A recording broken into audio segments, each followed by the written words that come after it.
stars fill the evening sky, without a sensing life is passing by. So if you want it, Bismillahir Rahmanir Rahim. Assalamu alaikum wa rahmatullahi wa barakatuh. We'd like to welcome you to the program Raising Children, the Islamic awareness program on raising children. And we have with us in the studio today Dr. Hakeem Rasheed. Assalamu alaikum, Doctor. Wa alaikum salam wa rahmatullahi wa barakatuh. Now, there is a problem, isn't there, with a lot of children, especially Muslim children, that the parents feel it might be better to educate them at home rather to send them out to the state school where they meet all kinds of people. Right. There's a problem here. I just like to say that sometimes parents argue when the children are small that all we need to teach them is ABC and 1, 2, 3 and 2 and 2 is 4, and it's very easy. We'd like to have your opinion on this, homeschooling versus state schooling.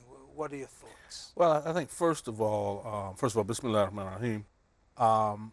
I think we have to look at in a sense, the meaning of education, and keep that in mind as we talk about education for Muslim children. What is the purpose of education? How do we as Muslims actualize that purpose? And I think if we look at education as a way of a culture perpetuating itself, we can talk about instruction, we can talk about philosophy of education, we can talk about education versus training, if you will, schooling versus training. But ultimately, the purpose of education is to help a culture, a society, perpetuate itself from one generation to the next. That's what educational institutions do. So that is their purpose. So if we look at non-Muslim educational institutions, their purpose is to help perpetuate whatever non-Muslim culture that they're involved in. Just as for Islamic schools, the Islamic school should perpetuate the Islamic culture. So I have to admit that I am a strong advocate of Islamic schools for Muslim children. But there are those times where that may not be a possibility, and it just may not be pragmatic. May not be affordable. Or affordable. For certainly economics is a pragmatic issue. Just like to say here, Doctor, sorry to jump in, but this is a problem even here in the Middle East. Sure. That the international schools, as they're called, international schools, are mostly staffed by non-Muslims, especially the English medium ones. Right. And they perpetuate a kind of anti-Islamic culture. Well, actually.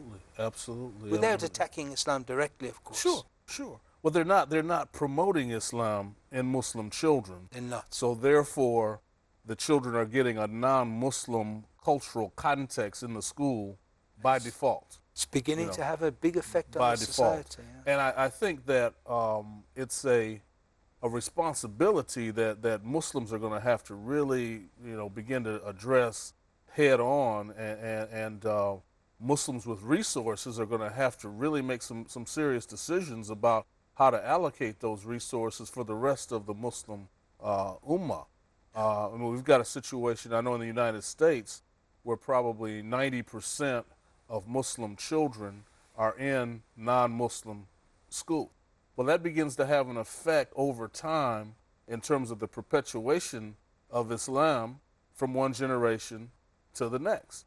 Because ultimately, children go into non-Muslim school situations early. They become absorbed into a non-Muslim peer group. So by, and this is, within, virtually any group of children by the age of 8, 9, 10 years old, they're absorbed into their peer group. Their peer group becomes much more important in terms of influencing them, even in the family. Yes, and they begin to manifest those non-Muslim values, beliefs, and you get these and ideals. home clashes, don't you? Absolutely. So I think that what we see then is a lot of Muslims trying to protect their children by keeping their children at home as long as possible if they cannot afford to send them into an Islamic school situation. And I think that's an admirable choice.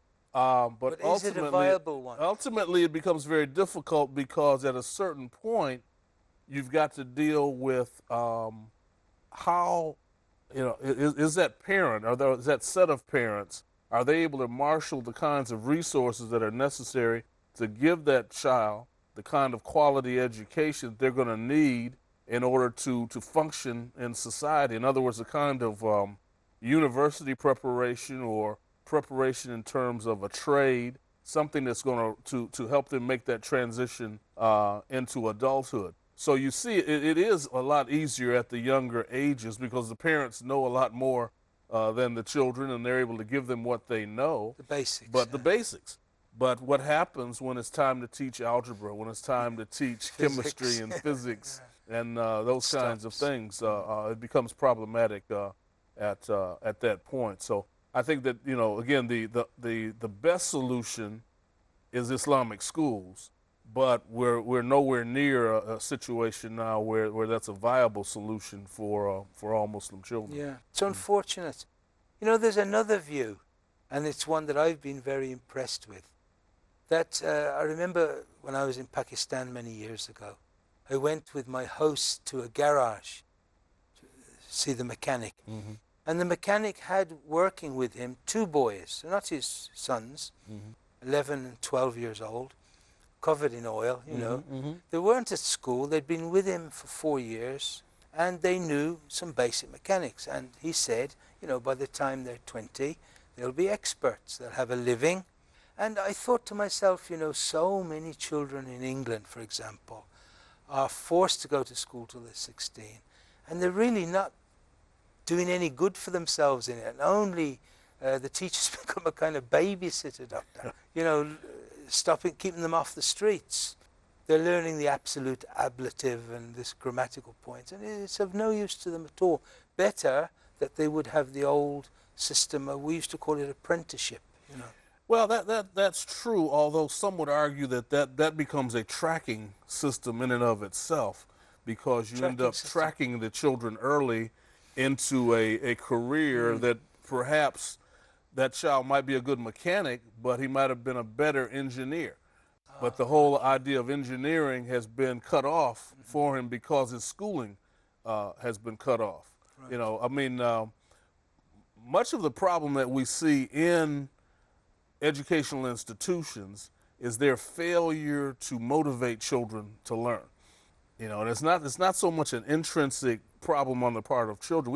We have to really look at what children are bringing to the table in terms of their abilities and their interests. Children are naturally curious, which means that they're naturally motivated. You place a 1 or 2 year old in this room, and they're going to find something to get into. Mm-hmm.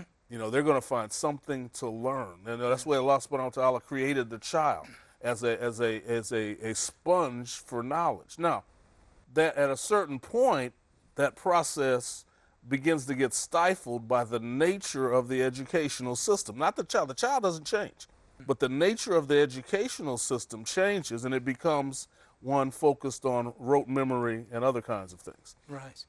We're coming up for a commercial break now. Inshallah, we'll be back on this subject. All right, inshallah. We're going to take a break. You're watching Raising Children, the Islamic program about children's issues, and we'll be back in a few minutes after the break. Assalamu alaikum. Like every sunrise that brings forth each day. गुमराहियों से मिलती है उस शख्स को नजात, शब रोज जो गुजारता है आलिमों के साथ। कुरान मजीद हमारी जिंदगी की, हमारी ईमान की रूह है। बेराह रवि से छुटकारा, चाहे वो अकीदा हो, चाहे वो अखलाक हो, चाहे मुआमलात हो, शाइस्तगी और सलीके वाली बेशुमार बातें। बंदे मोमिन का कल्ब हर तरह की आलाइश से पाक हो, यही काम मोमिन को क़यामत तक करना है। बेहतरीन मालूमात का हुसूल, उलमा के साथ सीखिए जिंदगी गुजारने के उसूल। ज़्यादा से ज़्यादा अपने आप को कुरान से करीब रखना और सुन्नत से नज़दीक रखना। कि रसूल अकरम सल्लल्लाहु अलैहि वसल्लम हर वक्त ज़िक्र इलाही से अपनी ज़ुबान तर रखा करते थे। हर अच्छी चीज़ मारिफत इलाही का ज़रिया बन जाती है। अगर जिंदगी होगी बामकसद, तो लम्हा लम्हा होगा खुशनुमा। महफिले उलमा कल शाम 6 बजे और दोबारा रात 12:30 बजे इंडिया में पीस टीवी उर्दू पर।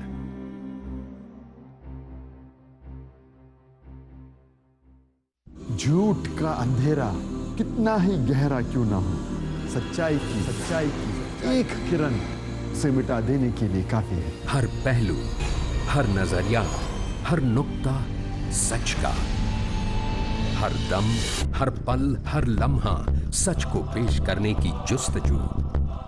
आइए मेरे साथ और हक को जानिए।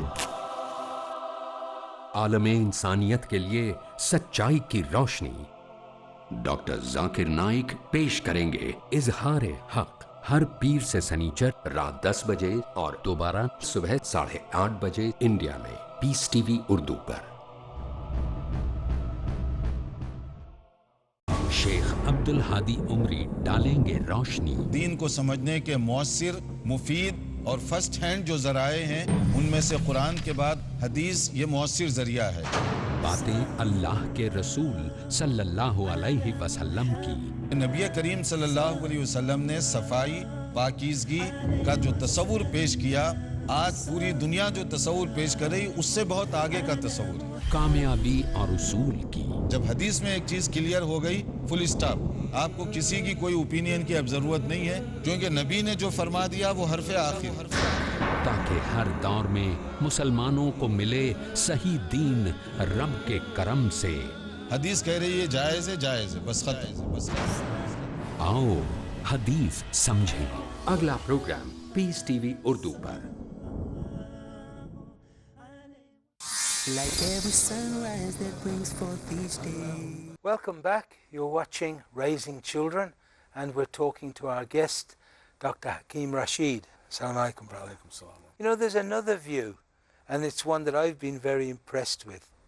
That I remember when I was in Pakistan many years ago, I went with my host to a garage to see the mechanic. And the mechanic had working with him 2 boys, not his sons, 11 and 12 years old, covered in oil, you know. They weren't at school, they'd been with him for 4 years, and they knew some basic mechanics. And he said, you know, by the time they're 20, they'll be experts, they'll have a living. And I thought to myself, you know, so many children in England, for example, are forced to go to school till they're 16, and they're really not doing any good for themselves in it, and only the teachers become a kind of babysitter, doctor. You know, keeping them off the streets. They're learning the absolute ablative and this grammatical point, and it's of no use to them at all. Better that they would have the old system, we used to call it apprenticeship. You know.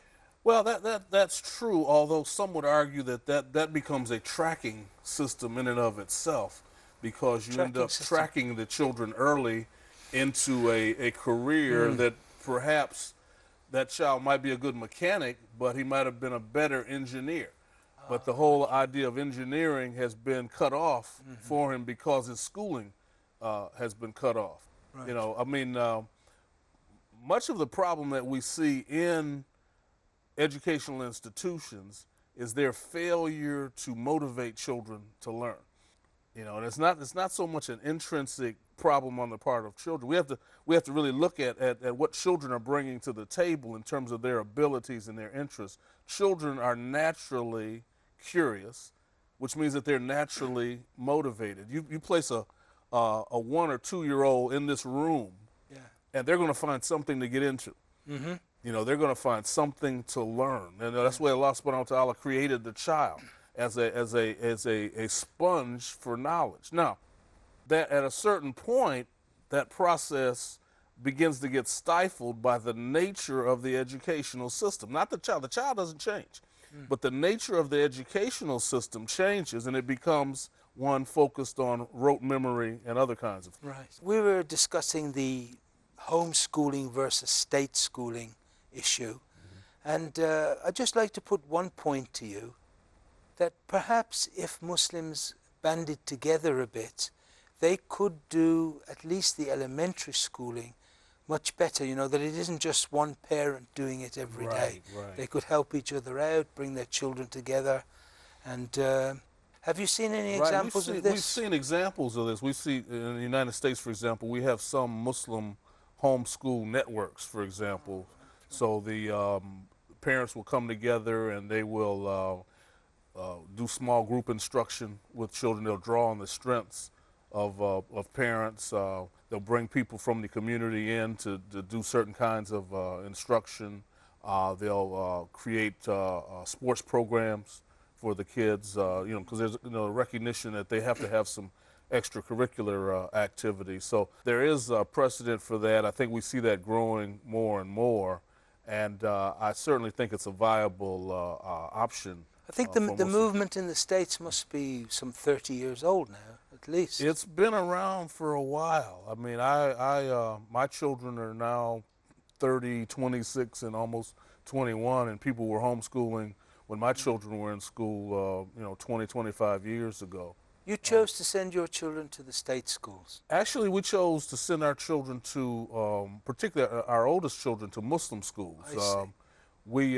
We saw that as the only option for us. We did not want to send them to the state schools because of all the things that we've talked about. The bad habits that they pick up.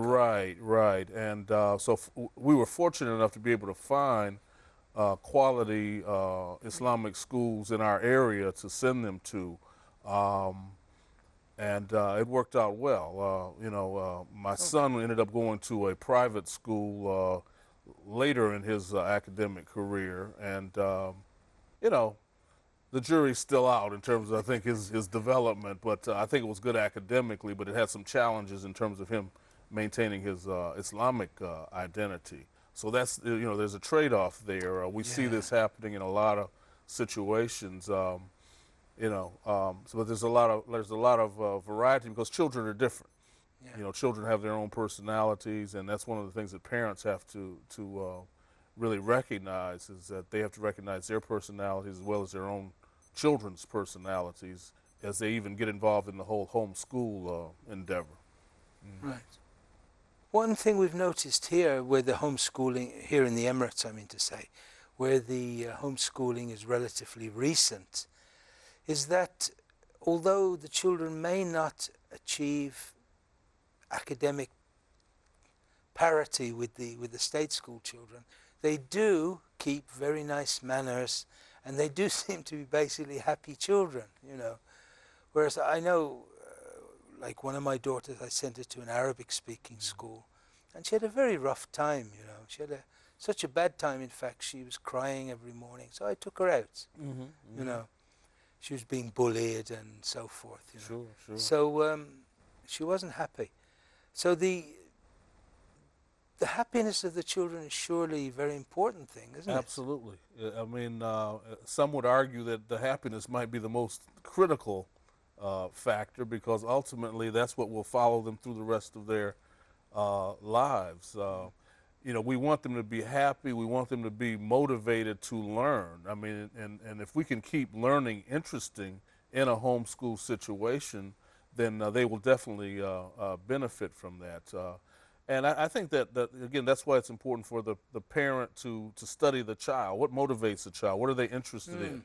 It's important to build upon children's interests and likes and dislikes, just to keep that learning process going, so they don't shut down in terms of the acquisition of knowledge.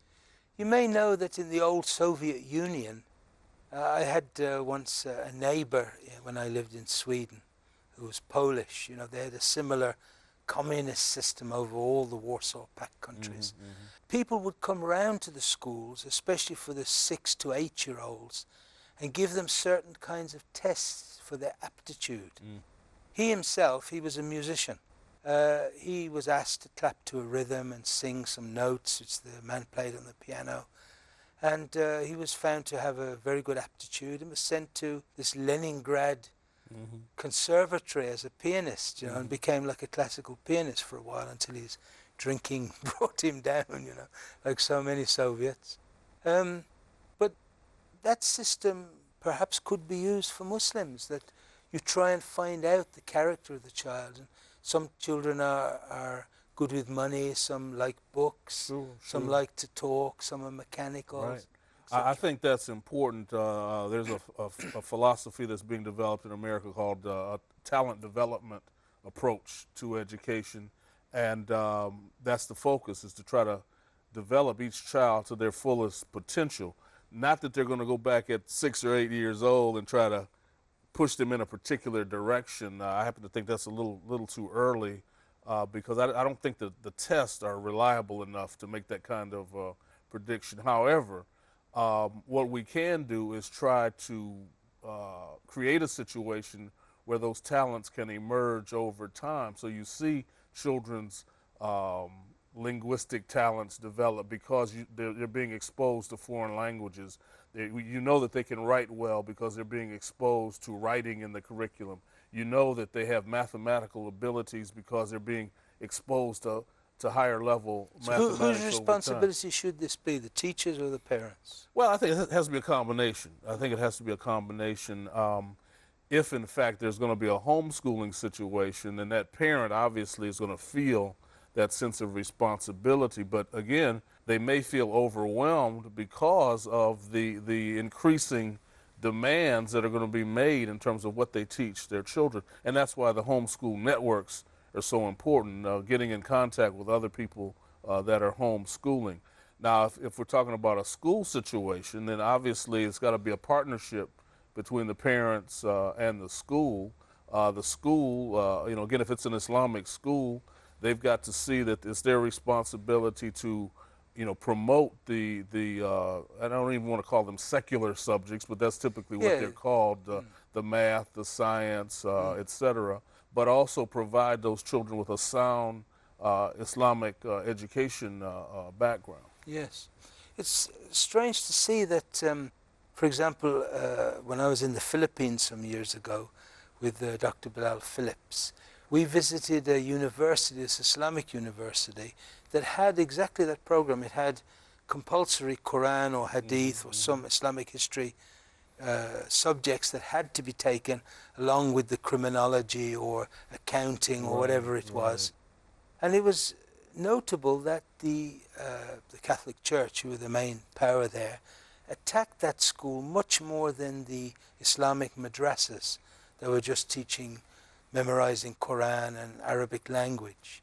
That's interesting. This is almost as if they feared it. I think probably so, because they recognize that those children would become competent not only in Islam but also the so-called secular areas.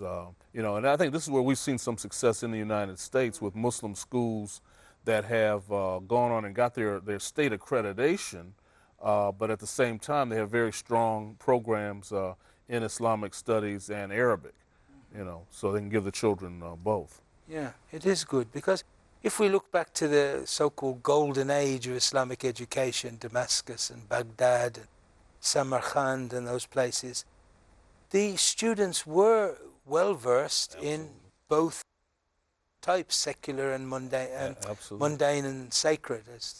Well, in a sense, we look at all knowledge coming from Allah subhanahu wa ta'ala, so there is nothing that is not outside of the realm of Islam, if you really look at it. They did their mathematics and medicine with that angle, didn't that's they? right, that's right. And I think that's why, we see this movement called the Islamization of knowledge and other areas, trying to make sure that Muslim children understand that the Islamic heritage in areas like mathematics and astronomy and chemistry, there are Muslims that are rooted in the history of all of these disciplines. And I think, for Muslim children to understand that, it begins to give them a different sense of self-esteem in terms of recognizing that there is an Islamic heritage in any subject matter that you can think of. That could be taught at home, couldn't it? Absolutely. Absolutely. There's an excellent website called MuslimHeritage.com. And, people can go in and find out about the Muslim heritage in virtually every discipline, and that's something that is available to the public. So homeschool people, school teachers can get into that information, and it's critical information. What a lot of Muslims have been saying in England is that it's simply not worth putting your children through the state school system because the casualty rate is so high. People are taking that, I think, that position throughout the Muslim world in terms of Muslim minority populations. And I think even you find in some majority Muslim countries, people are having to make that choice between the homeschool situation and the school situation. And running the risks That's of right. the children turning out bad. Well, unfortunately, once again, we've come to the end of the program. I'd like to thank you for your views on this homeschooling versus state schooling. Thank you also, dear viewers, for watching. We hope, inshallah, you'll join us again. Uthman Barry, your host. You've been watching Raising Children. Assalamu alaikum wa rahmatullahi wa barakatuh. Like every sunrise that brings forth each day, brings new meaning, new hope, a new way. Such is the blessing bestowed upon us. Every hardship and heartache will pass. From the mountains to the deep blue sea, everything in perfect harmony. And as the stars fill the evening sky, without a sensing, life is passing by. So if you want a solution, my friend, seize this moment, this day.